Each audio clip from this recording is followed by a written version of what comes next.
Hello and welcome back to another Brit Talks Basketball podcast. And after a hectic night of the NBA last night, we're just going to talk through each game and talk through my thoughts of every team so far as we go through game by game. So the first game last night was the Washington Wizards Charlotte Hornets. They're both done, probably what kind of expected them to start the season. The Wizards in 9th seed, 5 and 6 is probably where they are. They haven't got talent to push further. They haven't got the talent to fall back. They're just where they are. Charlotte Hornets, they had a decent start, but now 3 and 8, they're kind of showing what their roster is right now. They haven't got LaMelo Ball right now. That's obviously a huge miss. So right now they've got Terry Rozier back. Dennis Smith Jr.'s kind of tailed off a little bit after a good start. PJ Washington's still playing well, but it's probably what we expect of the Charlotte Hornets right now. They haven't got any talent to really push up a level without LaMelo Ball. But even with LaMelo Ball, you just go, that's probably one of the worst teams in the league. It's losing Miles Bridges, Gordon Hayward going out to injury every season. It's probably starting to look like they're going to need some freshening up soon. And there'll probably be trades with Terry Rozier, Kelly Oubre, Mason Plumlee throughout the season. That's probably what needed. They need a bit of young talent. But it's what I expected. But then the Washington Wizards, they're doing alright. They're doing alright. They missed Bradley Beal in this game yesterday, but they still won. He's out with health and safety protocols, again. But they got the talent to, be a potential playing team. Porzingis averaging 19 points, 8 rebounds. That's what we expected from him. Hopefully he doesn't get injured. Kyle Kuzma averaging 17 points, 7 rebounds. How the Lakers would want him right now. But, they're doing kind of what we expected. There's not much to talk about these two. They're just doing what we expected of them. And then the Rockets Magic, high scoring game, 134 Rockets, 127 Magic. Entertaining game. Jalen Green hitting 5 threes, 34 points. Kevin Porter Jr., 17 points, 11 assists, 8 rebounds. Şengün having an excellent season, 20 points for him, with 10 rebounds. Jabari Smith Jr., probably a bit more was expected of him straight away. He was one of them players who go that was thought of that straight away he can contribute. Maybe not offensively, he's doing alright defensively, but offensively, 10 points, he's rebounding well, 5.6 rebounds, but 30% from field, 30% from 3. It's not looking great so far, but it's early days, and it's not like he's on a team that will give him the good looks. But Şengün's been the brightest part for them this season. 17 points, 10 rebounds, 2 assists, 57% from the field, and he's looking really, really good. 20 years old. He was in and out starting last year. He started 13 games, but in them you saw flashes last year. You see the passes, you see the flashy things he did. You see flashes that you go, if they gave him the chance, he could probably do a bit more, and he's doing more, doing very well. And then on the Magic side, Paolo Banchero is amazing, isn't he? Yesterday, 30 points, 6 rebounds, 4 assists, but really, really good. Averaged on the season 23.5 points, 8.3 rebounds, 3.6 assists. And he's contributing as well. It's not. They are getting smashed sometimes, the Magic. They are. That's expected, isn't it? They're going to get smashed at some points. 2-9, but they have been competitive in some games. They haven't, been blown out a lot. They have been in some games competitive. They beat the Warriors. They have at least been a bit competitive. They've tried as well. They haven't given up. They've tried hard in a lot of the games. But what are you going to do? It's a young team. They've got so many young players. It's going to be hard for all these young players to do anything competitively. Same with the Rockets. You're not going to expect them to be competitive. They've got Jalen Suggs, who's in his second year, barely played in his first year. Franz Wagner, second year, did very well in his first year, got 23 points yesterday, very good. Again, Wendell Carter missed a lot of time during injuries during his first few years, so this is kind of he's still establishing himself. Bol, this is the first time he's ever regularly played in the league. So then you got Terrence Ross at the bench, their only real player who's got experience. Mo Bamba, again, bit part player, hasn't played a whole lot. But even still, with doing this, they're still doing quite well. They're still, they're not going to do, amazingly, are they? It's going to take some time, but you see signs over the season, over the time they get used to each other, over time players develop, that there could be something there. They'll probably get a good pick at the end of this season. And it will just add to the young talent that they already have. But back onto Paolo Banchero. It's just, he's in control. A lot of rookies come out straight away and they fly all over the place. They're erratic. They look like they're trying to get used to the pace. They can't get used to the pace. It's hard for them. But Banchero's come in, took control of the team. It's his team. Straight away, it's his team. Best player in the team. And he's in control. He doesn't rush himself. He's in control. What he's doing, it's not working all the time, but every game he's getting up stats, whether it's efficiently or inefficiently. He is getting up stats, and then efficiently games. They're very, very impressive. They're very impressive.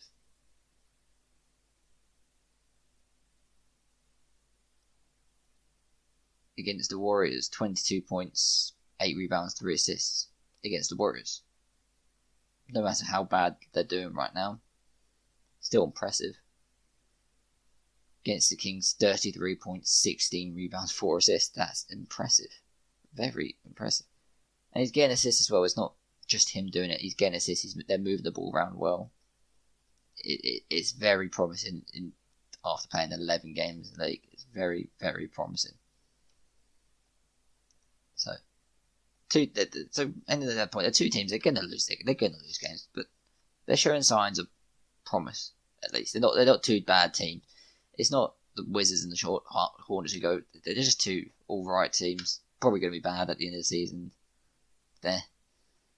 You can tell it's two teams that have something for them. They have something in the future for them. Next game is again two teams that have something in the future. Them OKC Thunder versus Detroit Pistons, with Detroit Pistons winning 102 to 112 to 103, and again it's just the Shai Gilgeous-Alexander show in OKC with no one else really contributing to that. He scored 33 points. Only 2 other teammates got above 10 points, and that was Kevin Williams and Mike Muscala getting 11. With Giddey being up and down, with Dort being up and down, with the rest of the roster being quite average or young, and with Chet Holmgren missing the season, it's going to be all in Shai, and he's been able to do it. He's been absolutely superb this season, absolutely superb. Averaging 30 points, 4.5 rebounds, 6 assists, 53% from the field. Very impressive this season, but he just hasn't got the. You want to see him on a good team. You saw in his first season in the Clippers what he can do on a good team. You saw in his second season with Chris Paul on his team what he can do in a good team. It's just the last few seasons, he's just been on a bad team. There's not much you can do about that. On a good team, I'm sure he can contribute, but they're just not very good. And then the Pistons, they're having a good start to the season.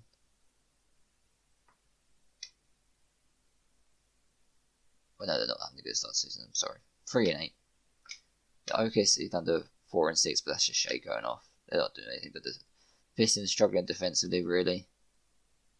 They're really struggling defensively. But young teams are going to do that. They're going to do that, young teams. But it's just young teams.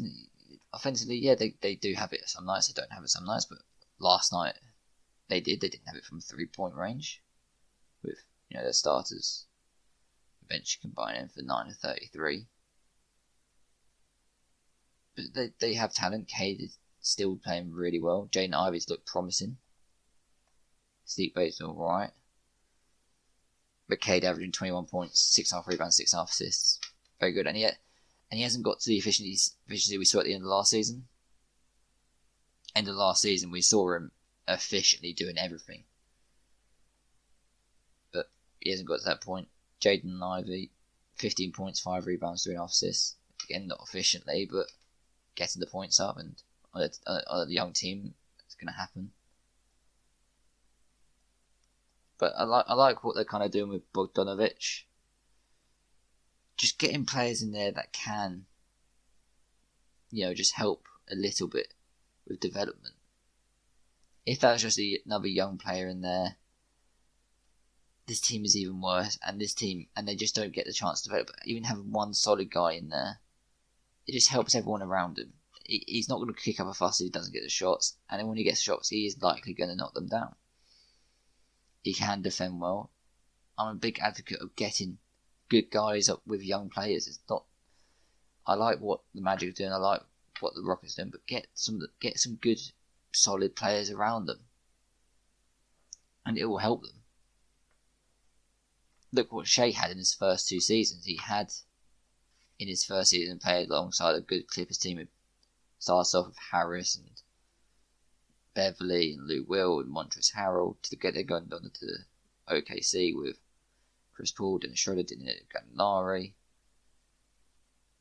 It was a good team. And it helped his development because he knew straight away what it was like to win games. It's only now he's losing games, but then he figured out how to do that as well. But get young players and good teams and they will thrive. But obviously, one player in Bogdanovic is not going to be enough for these teams to do amazingly well. But again, it's shown flashes, but the consistency is never going to be there for these teams.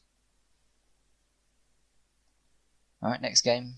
Pelicans Pacers. Pacers winning 129 to 122, and the Pacers in the 7th seed, 5-5. Pelicans also 5-5 after that game. 2 teams that thought they'll be at opposite ends of the season. Everyone thought the Pacers would be at the bottom. Everyone thought Pelicans would be at the top. But so far this season, they stayed level. The Pacers overperforming, the Pelicans seemingly underperforming.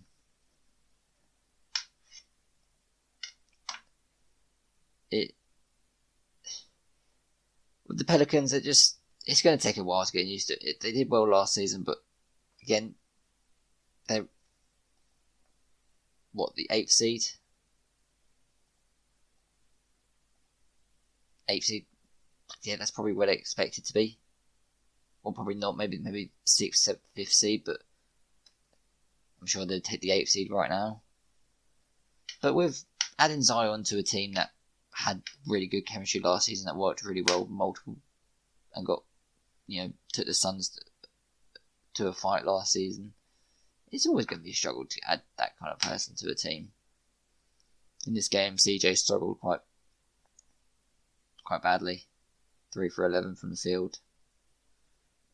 2 of 5 on 3, so was that 1 of 6 from the rest of his shots. It's not very good, but Zion, 26 points. Brandon Ingram, 29 points. Herb Jones doing well. Valanciunas doing well, but just haven't got it together. They haven't got it together. It will take some time to get it all together. They're all right defensively. 112 defensive rating. But very good offensively, 115.8. And, they're only going to go up and down, hopefully, with them getting used to each other. But it'd be nice to see them win a few more games, but they've had some players out and, again, starting to get used to each other again after having Brandon Ingram out with concussions, Zion missed a couple of games.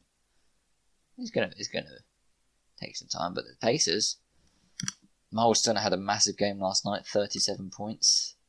Hield and Halliburton 20 each. Jalen Smith 15. Andrew Nembhard 15. Benedict Mathurin only 8 points, but he's been amazing off the bench this season. 19.4 points, 3.7 rebounds, 2.4 assists, 44% from field, 40% from free. Very, very good rookie numbers. And with this pace team, until they trade these players, they're always going to be just an alright team. TJ McConnell off the bench is not a losing player. Halliburton's clearly a player that can win games for teams. 20 points, 13 assists. Very good player. Turner is a very good player. Hill contributes. It's a nice team. It's a nice starting. The starting five is good. Benedict Mathurin's off the bench is good. TJ McConnell can come off the bench. They've got players to contribute. But they're probably waiting. They're probably like everyone else. They're waiting on the trade, aren't they? They probably don't want to be, again, the team, average team. They want to be the bad team. But this is only raising Turner and Hill stocks, is the fact that they are doing so well to start the season. It's only going to get them more trade assets. So that's probably one for the people that decide to sit out players and then trade them. If you actually play them and they raise their stocks, it gets you more picks. Just something for some teams to think out. And then the Sixers beating the Suns, without James Harden, but then Chris Paul went out early in the game. But the Suns have shocked people to start the season for some reason. I don't know why everyone thought they were going to be bad. They lost Jay Crowder. That's it. They weren't going to be terrible. I don't know why everyone thought they were going to be terrible, but they are a good team. They got good players. They got Devin Booker. Chris Paul's never going to be a bad player. Even if he's old, but he's still going to be playmaking. He's going to take a less role. Other players going to step up. In this game, they probably lost because he left. They didn't have a good start to the game, but they were never going to be bad. In the playoffs, they might struggle because their depth is quite poor. Your bench players can't be Campaign, Damian Lee, Landry Shamet, Bismack Biyombo, Dario Saric. They just can't be your bench players. They just can't be your bench players. With Cam Johnson probably out for the season. They still got Jay Crowder to trade, but they're never really going to get real value for that unless they bring him back into the rotation. Now Cam Johnson's out, but that's a weird scenario, isn't it? The fact that Jay Crowder's refusing to play because he wasn't a starter. Who does he think he was? You are that just average guy. Yeah, you on some finals teams 2 years in a row. Yeah, you've affected good teams, but you haven't got the right to be able to do that. But each to their own. And the 76ers, they're missing Harden now. Lucky they got Embiid back. He struggled last night, 8 for 21. Got 16 to 16 free throws though, but it's time for Max to take over. He didn't do well again last night. 11 points for 4 for 18 shooting, but it's time for the other players to step up. It's time for the other players to implement themselves on the team. Tobias Harris, one of them. He needs to start performing. Yes, he gets numbers, but he doesn't seem to have that much effects on games. It's like this every season. He's 15 points, 6 rebounds, 3 assists, doing it efficiently. But that's just who he is. Probably he's getting paid a lot of money. He's getting paid a lot of money for doing something that probably is quite easily expendable. It is probably quite easily expendable what he's doing. He's getting paid $37 million this season. $39 million next season. Yeah. He's probably the trade candidate on this team. He is probably the trade candidate. And they probably can get a lot for him. That helps build his depth more, even though it's improved this season. The depth, it's still, it's still a struggle when it gets to the bench. Yes, it's improved, but there's not much punch. Defensive punch maybe with Thibault and Melton, Paul Reed, but it's not much offensive punch. And then when you do have the offensive punch, like if you put in Mars or Harrell, it's defensively a struggle. And Harrell's never really going to play that much anyway. In the playoffs, MB is going to play 40 minutes. He's going to play 8 minutes at most during the playoffs. So it's probably not going to be that much big of a deal. But the Suns are good, 7-3. The Sixers clawing their way back up there after a terrible start, 5-6. It's probably going to be a struggle to get a top seed this season, with so many teams being able to beat anyone on any night is going to be a struggle. But they've won 4 of the last 6. Hope for them they start their rhythm now. Maxey explodes and they can become a threat in the conference. Bucks Hawks, surprising one tonight with Trae Young out, that the Hawks come out winners. It is a surprising one. Yeah, it really is a surprising one, especially since the Bucks were undefeated going into this game. The only undefeated team left in the league, and they were defeated by Trae Young-less Hawks. But the Hawks have been quite impressive this season. So DeJounte Murray and Trae Young worked really well together. DeJounte Murray bring that defense with him, but he's also provided some offense as well, and that got them through this game. 25 points, 11 assists, 8 rebounds, got his 3 steals as well. He's averaging 22 points, 6 rebounds, 8 assists. Very good stats, very good stats. But, again in the playoffs, their benches, struggle, but AJ Griffin got 24 points last night. Going to be honest, never heard of him. Gotta be honest. Who is AJ Griffin? He's 19. Okay, he's a rookie. That's what we want. But very, very impressive game for a rookie against the Bucks then. But I think that the thing is, going into the playoffs, who are they going to choose, Capella or Okongwu? It's going to be interesting because they both played 22 minutes last night. Capella plus 5 in that time, Okongwu plus 12. No, Capella plus 1, Okongwu plus 22. There's the points I said. I think they'll probably go Okongwu in the playoffs. He just seems he might not be the better rim protector than Capella. He might not be able to. He's not as good as a rim runner, but he just has a little bit more everywhere else compared to Capella. He is probably a better distributor. He does move the ball a bit better. He can guard the perimeter a bit more than Capella. But that'll be interesting to see what they go doing, even if they trade any of them, really.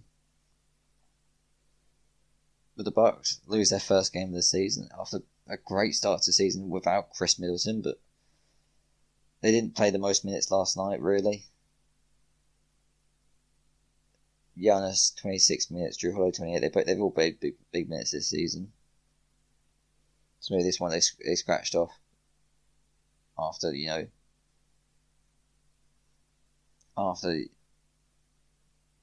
blown out in the third quarter, really, 37-22. Scratched it off, but Bucks are going to be fine.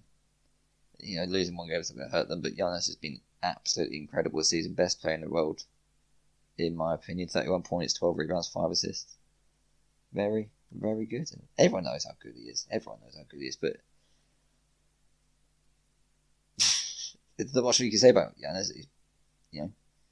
But Drew Holiday has been really good this season. Really good.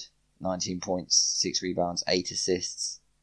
very good this season on both ends. You know, a lot of times in the Bucks, the Drew Holiday has been that weak link offensively. He can have the good nights, but then there are the nights where it's 5 for 16, 5 for 17. If the Bucks are gonna do well this season, it probably isn't all dependent on Drew Holiday, but if he is carrying on this form for the rest of the season, averaging 20 points and the 8 assists with Chris Middleton in the side as well, then the Bucks are probably unstoppable. Then there's probably not many people can do it. And think they took Boston. They got to the finals to 7 games without Chris Middleton and with Brit Lopez, who played 8 games in the regular season last season. If this team stays healthy for the rest of the season, there's probably not much people can do about them. There really isn't. Next game, Blazers Heat. Josh Hart game winner. Blazers carrying on their strong start to the season, 7-3, 3rd seed. The Heat compiled 12th seed, 4-7. They both carried on with how they started the season. Dame Lillard returned, didn't have the best of games, but returning from injuries, never going to be easy.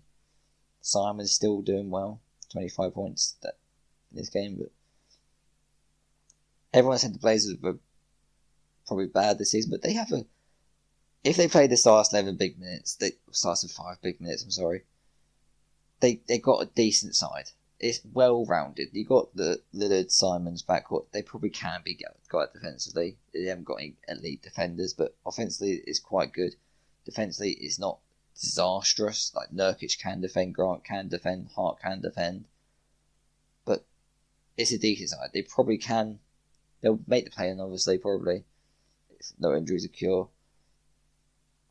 They probably will be able to make the playoffs as a 6, 7, 8 seed, probably.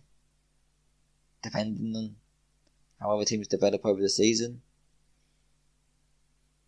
But they probably haven't got enough to get into the 2nd round, 3rd round or anything. But they've got a good side, but it's one of the sides where you don't... There's still not enough for Dame to compete. Dame would want to compete, probably. It's still not enough. They still need another guy. The Heat, on the other hand, it's just old people, isn't it, really? A few years ago, when they had the depth. When they were in the bubble, they had the depth of Dragic, that duo Dragic and Hero off the bench. And then suddenly now it's Gabe Vincent, Duncan Robinson, Dwayne Dedmon off the bench. I know that they're missing Tyler Hero for this game, who's really their only threat offensively, really. Well, Jimmy Butler regular season, not that much of a threat, is he? In the playoffs he's a threat, but in the regular season doesn't seem to be much threat. Lowry had a decent game last night, but again, night to night, game to game, it's not that much threat. His legs are struggling with him. Bam still hasn't taken that leap offensively that people thought he would take this season. Everyone wants him to take that leap. Everyone thought entering the season he would start shooting threes. Hasn't made one yet this season. But it's just become stagnant there. They'll probably be able to make the playoffs unless, Hero does stay out. They do get injuries, which they probably will. Lowry, Butler, they probably will get injuries. They probably will trade for Jay Crowder during the season to take up the Caleb Martin minutes. He hasn't been terrible, but it's still not great, is it?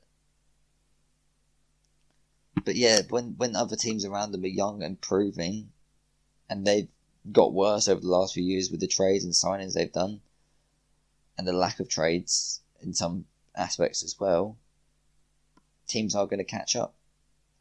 And that's what they've done.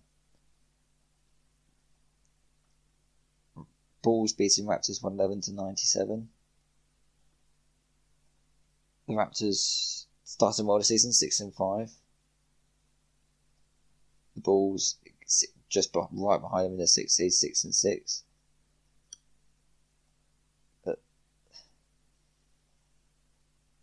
this game than it was, DeMar DeRozan's struggle, but it was like Levine stepping up. DeMar DeRozan has had some few games this season where you go, what are you doing? And then he has, like the Boston game, where you go, this is the guy, but then age, he's not going to be able to do it all the time. And without Lonzo Ball, it's always going to be hard to assess the balls, isn't it? They're doing well without him, 6-6. It's better than what they did last year without him. Without him at the end of last year, you go, well, that's a bad team. But this year, they're hanging in there. It's not terrible, but they're hanging in there. Dragic off the bench is not amazing, but he's contributing off the bench where they need him. Io's Dasuma's doing well in start 11. He's going to be a ball mover. He's going to be solid. He's going to hit threes. Caruso off the bench is a nice little punch. Patrick Williams hasn't taken that development yet. Still young. Hopefully it will come. But yeah, they really are waiting for that Lonzo news. And if he does come back, they will be a good team. Again, they showed at the start of last season that a well-rounded team that they had last season, it will produce results. They got defense everywhere with Pat Williams, Caruso, Lonzo, Io. They got defense. They got the transition attack in Levine and Ball. They got the half-court attack with Levine and DeRozan, with Vucevic there as well. So they can, if Ball comes back, be a decent team. They are a 6 seed without him.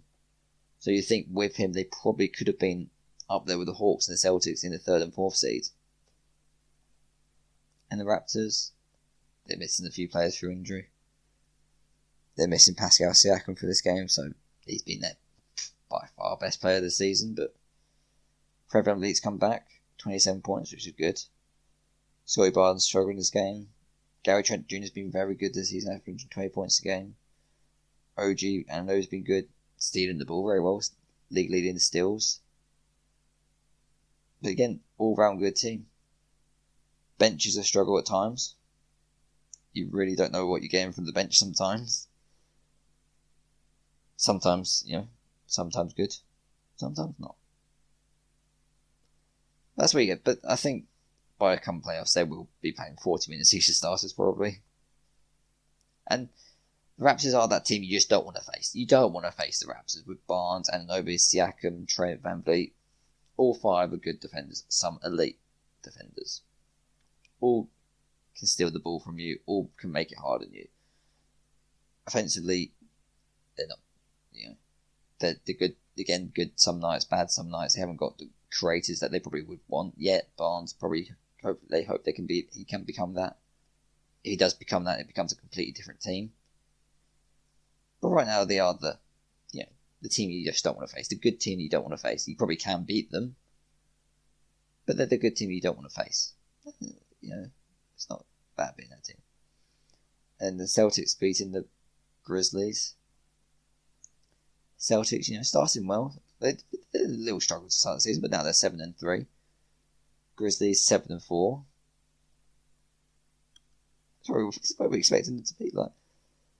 There are a few shocks of this season, but there also aren't many shocks this season. So Tatum went off again. Probably an MVP candidate right now. He got 39 points last night, averaging 31 on the season, 7.5 rebounds, 4 assists, efficiently 49 from the field, 37 from 3. Very, very good start to the season. His best start to the season in his career. Building up after the finals. Without Robert Williams as well this season. Well, not this season, right now at the start of the season, but it seems like Malcolm Brogdon coming in off the bench helps. It just doesn't put everything on Tatum, so when he does play, he can play off ball a bit more, he can let others do a few things, he can be that threat without having to do everything. It means they can win a game against a good team with Brown going 8 for 21 for 6 from 3, then shooting 12 for 37 from 3. Overall, they are taking a lot of 3-pointers, might I add. they are under new head coach after what happened over the off season, near the end of the off season as well. They are, starting to find their feet and get the momentum building again. Grizzlies, it's where they are without Jaren Jackson Jr. You probably where you expect them to be. That Ja Morant's been very good this season. Desmond Bane's had really good moments to start the season. Losing DeAnthony Melton, missing Jaren Jackson Jr. They are going to struggle at times. But Ja Morant at 28.5 points, 6 rebounds, 7 assists, 45% from 3. That's the good thing. 45% from 3.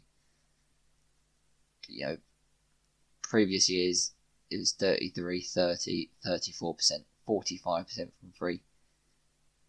If it probably won't keep up. It definitely won't keep up with that. It'll probably drop down to about 39, 38% on the season. But that's still very impressive. For a guy that can attack the rim, that's what you want. But without Jaren Jackson Jr., it's a solid start to the season. 7-4. 7-4, you can't, expect the world from them without, Jaren Jackson Jr., the best defender, arguably. He could have been Defensive Player of the Year last season. Easily could have been Defensive Player of the Year last season. But, without him, you can't expect them to be amazing. Defensively, they are not great. They've got about 9th worst defensive rating in the league. But offensively, 9th best offense. So, middle of the road team, but with the talent they have, they are exceeding a bit maybe for what they are. But it's what expected. A lot of teams are what do you expect them to be. Now, the Minnesota Timberwolves losing to the New York Knicks 107-120. The Timberwolves right now, 10th seed, 5-6. It's not looking good. It's not looking good. Where'd you start? So Gobert's been out the last couple of games, so that's not great to start all. But even when he is there, it's just not looking great, is it? He's clogging up the paint a bit. For Anthony Edwards to get to the rim, for Towns to get to the rim, for Russell to get to the rim. Russell's not playing that well this season. Edwards is not playing that well this season. Russell averaging 13 points on 37% shooting, 29 from 3. If he's there for offense and he's not providing that, there's not really much he adds to the team. It's not like defensively he's going to add to the team. Edwards averaging 22 points, 45 from field, 34 from 3. Probably expect a bigger leap from the end of the season. Hopefully, over the season grows and they get together more. Then, he can build on that. And Towns, 22 points, 9 rebounds, 5.5 assists. Again, you just expect him to come out the blocks firing. We all said the Gobert's trade a weird one because one, they completely overpaid for him, and 2, it's just a weird fit with Towns. It's just such a weird fit. Towns couldn't guard the bigs, and yet they put him at the 4 where he'll be switched on to guards and forwards, and he could barely, keep up with bigs. It's a weird trade. It's a weird trade. And regular season, everyone thought they'll be fine regular season. Gobert's a regular season monster, and yet it didn't start out that way. It hasn't started out that way. Offensive rating of 109.7. That's not good. And then defensive rating, 9th best in the league, 110.5 is minus 0.8 net rating. Something has to give there, something has to improve. Whether it is Russell moving on. I thought the Murray trade should have been their trade. I thought that would have been a good trade. That would have been a really good trade for them. It gives them another bit of playmaking, defensive player. He's not going to take the ball out of Edwards and Towns' hands when they're hot. And it doesn't probably help that the players they traded away are doing quite well. Like Jerry Vanderbilt is doing quite well. But Murray would have fitted into what Patrick Beverley did last season and more. But this season, it feels like a massive, massive change. And it's going to take some... Maybe it could work out in the season, but especially for young players to figure out, it's a massive, massive change. If it was older players, they probably could make it work straight away. But even though Gobert's older, he hasn't got the ball in his hands. He can't dictate what happens. But when it's Towns and Edwards, who aren't the highest IQ players, let's be honest, or Russell, it will take a while to figure it out. Knicks, on the other hand, decent start to the season. I think, to be honest, 5-5, probably where they expected to be. Maybe a bit more, maybe. They expected. Brunson's doing quite well. Barrett, again, it's up and down, up and down, up and down.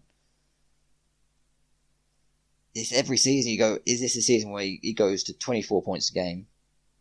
Shooting 50% from the field, at least 36, 37 from 3, but no, he's 29% from 3, 43 from field. He's getting 19 points, 6 rebounds, but again, 2.9 assists.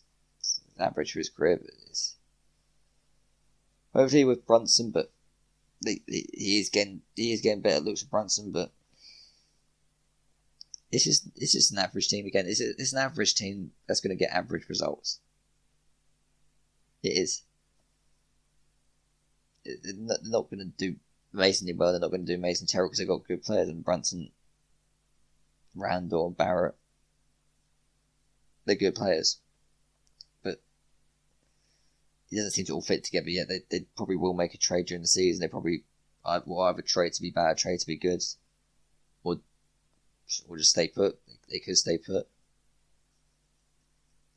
But missing Mitchell Robinson last night and win against Timberwolves is a good thing.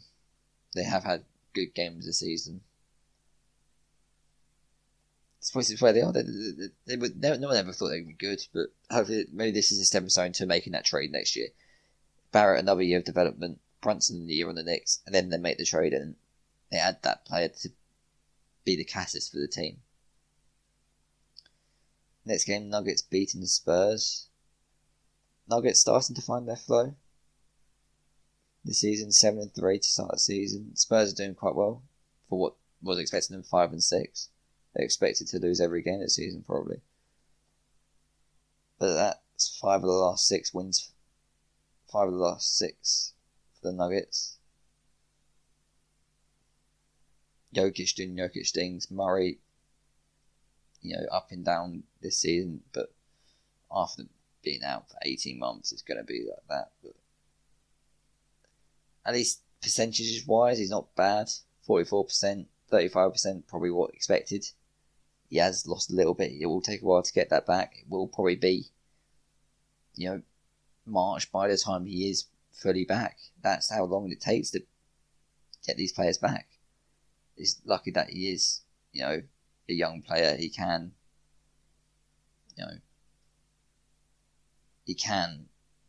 but it's not like what Clay seems to be right now. It takes him a bit longer, but at 25,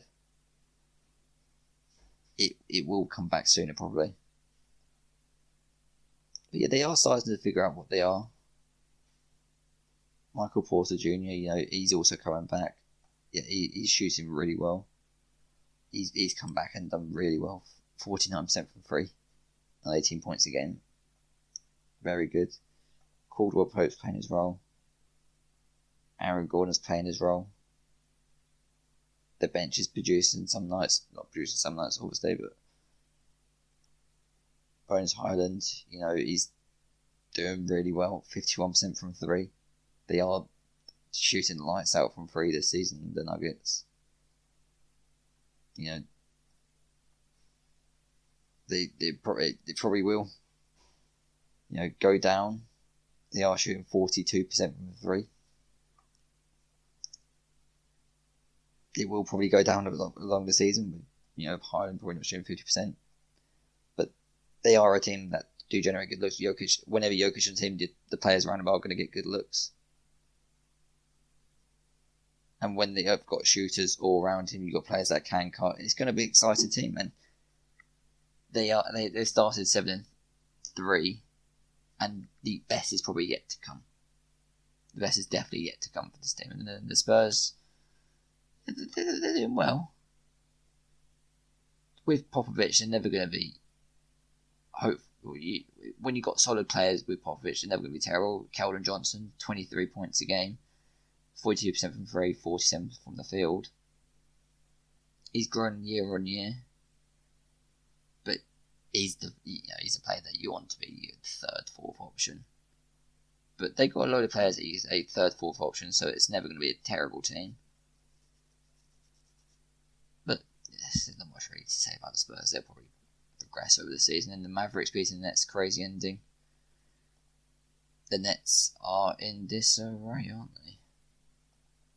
They are sitting in the 11th seed, 4-7 to start the season. Ben Simmons come off the bench in this game.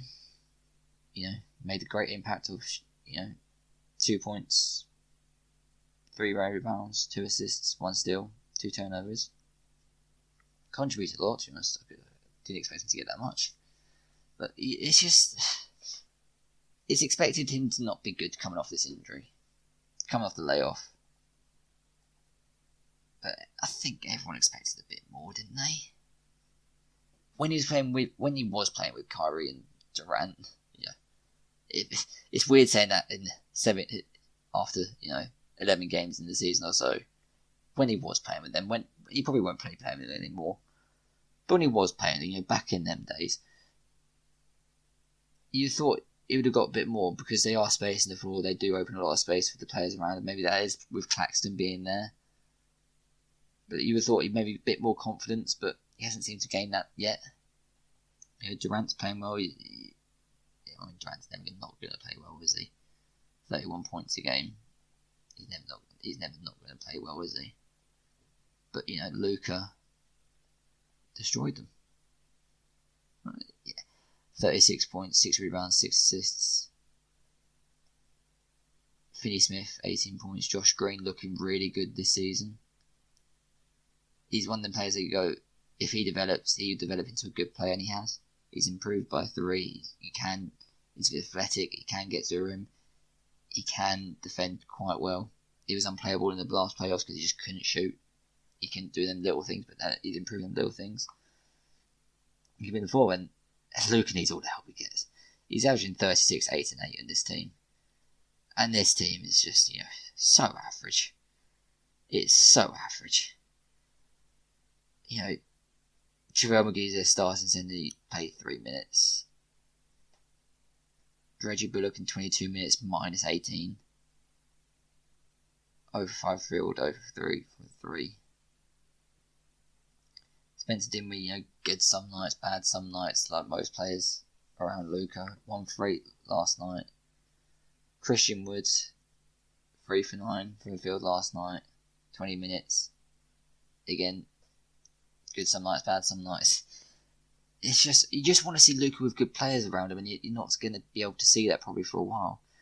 They haven't got the picks to trade because Luka's on the team and they're not going to be bad. They haven't got the players to trade unless it's with like the Lakers, and you go, we'll give you all these good players for Anthony Davis, and you can build around LeBron with all these just solid role players.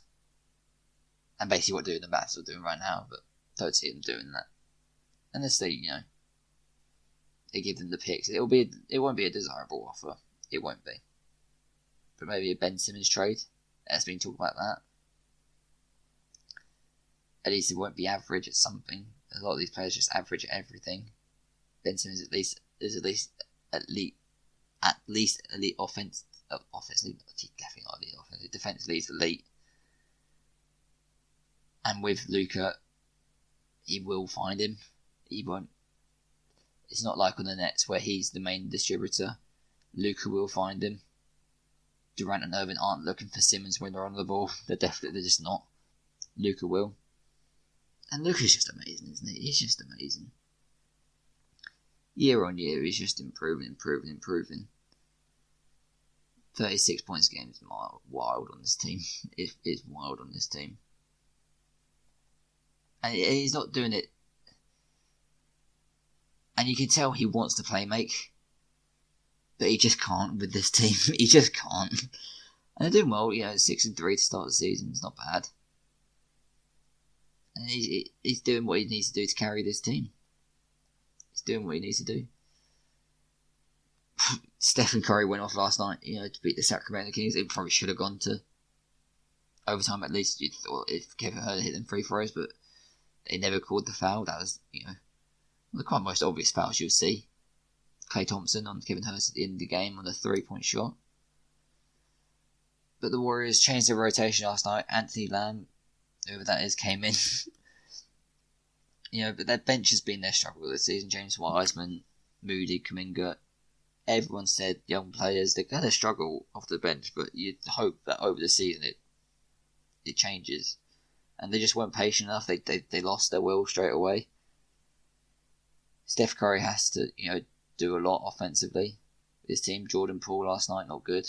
2 points, 3 assists in 21 minutes. Klay Thompson, 16 points in 37 minutes. It's alright. But, Steph Curry, 47 points, 8 rebounds, 8 assists. No turnovers, which is amazing. Especially when the other starters, Wiggins 4, Thompson 3, Draymond 5, Poole off the bench 3. It's not great. But Steph Curry been magnificent this season. Of course, he would be 32 points, 7 rebounds, which is amazing, 7 assists. And with the young bench, it will take a lot, probably, for the Warriors to do well. And I thought that they'd probably get to the finals this season because their starters are really good and their bench might be able to contribute, the 10 minutes a game that they need to. But it seems to be that Kerr's probably lost a bit of patience with them. The fans lost a bit of patience with them, which is a bit mental to me. They're young players. The Warriors have been too used to good success. They're young players. They're gonna, struggle. But it's about playing them through that struggle and learning them through the struggle and teaching them. So I hope they don't, scrap the bench and scratch the young players. I hope they don't. I really hope they don't. But then the Kings, everyone was very high on the Kings going into the season, but it's not been the greatest it starts. 3-6. It's not been great to start the season. Defensively, 24th best off defensive rating, not great. And just middle of the pack offense, really. Fox, does well until the end of the games usually. That seems to be a problem right now. That's a bonus. 19 and 14 last night, good game, but everyone's was higher than to start the season. It's the Kings. They're never going to make the playoffs ever again, are they? They're just not, are they? The Jazz scoring 139 points, and the Los Angeles Lakers scoring 116 without LeBron James. I mentioned that, but with LeBron James probably would have lost still. Yeah, the Lakers. Westbrook looks very good off the bench. That's the positive thing, at least. He's gone from, the villain to a hero within a week for accepting the bench role. But, yeah, it's just bad, isn't it? It's just not a good team. You look at the players, it's not a good team. When you've got Wenyen Gabriel, Troy Brown Jr., Austin Reeves, if you put any of them on, the Milwaukee Bucks, for example, they would get mostly not DMPs and 10 minutes a game. But yet they're playing 29 minutes a game for these teams. And then I think the more important story is the Utah Jazz. What are they on? 9-3 start of the season. The head coach Will Hardy coaching the life out of them right now. And they've just got a lot of good players. Here's what it is. There's a lot of solid players that know what they're doing. Mike Conley last night 14 points, 12 assists, but they've all had points to prove this season, and they're just working together. That's what happens when a team works together. They can do well. Who would have thought when a team works together they can do well? Obviously, a lot of teams don't know how to do that. But it's about the coach of the team. You know, you got to have a coach that emphasises teamwork, and he clearly has, and they're working well together, and they're winning together. Probably a lot of people thought they would have got 9 wins in the season, but they've got 9 in their first 12. Very exciting for the Jazz. Or not, depending on what type of Jazz fan, you know, you are. If you wanted to lose and get Wembanyama, you'd probably hate it for some reason. And last game, Clippers winning over the Cavs 119-117. Yeah, Paul George playing well again. You know, he's done really well recently without Kawhi Leonard. Kawhi Leonard's MIA right now. He's probably never got into the action to be MIA. He's just missing. Yeah, it's weird with Kawhi right now. There's no timetable for return, which is a bit worrying. And he never really got back playing either. The fact he never got back playing and there is no timetable for his return, it is very worrying for the state of what the Clippers want to be. But, you know, with Paul George in the team, they've got a lot of good, solid players. So 6-5 to start the season, it's just where they are. Without Kawhi Leonard, without that second star. Good win over the Cavs, though. A good win over a good Cavs team that played really well to start the season. They're second in the Eastern Conference, 8-2. Just came back of 8 straight wins, I'm pretty sure. Or 7 straight wins. You know, Mobley played well offensively this game, 26 points, but he's always bringing it defensively, so it's a good thing.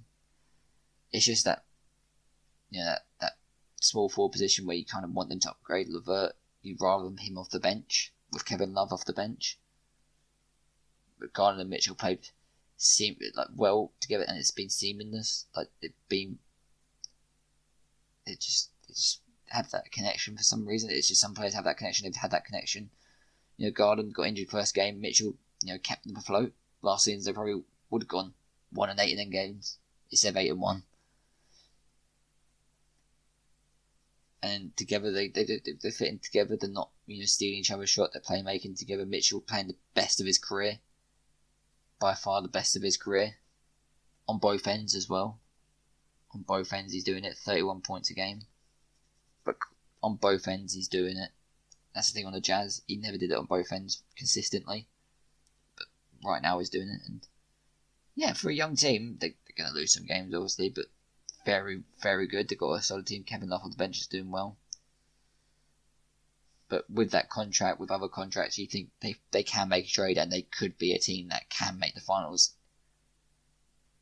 if they make that trade for a really good player with that contract. And, you know, they did move a lot of picks for Mitchell, but if they do get the chance to get a really good player, I don't know from wherever,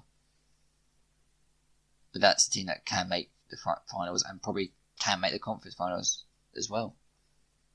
But yeah, that's it. You know, a lot of teams are probably what we thought they would be. You know, the surprises this season are the Jazz, the Blazers, probably the Spurs. The Warriors being 4-7 is a surprise, but you know, the Heat being 4-7, the Nets 4-7, the Sixers 5-6, you know, Pacers 5-5. But other than that, everyone you thought before the start of the season, yeah, they can do that. Yeah, they probably can. They probably could lose them games. They probably can win the games. But yeah, are the Jazz going to win the finals? You know, let me know in the comments. Please like and subscribe, and see you next time.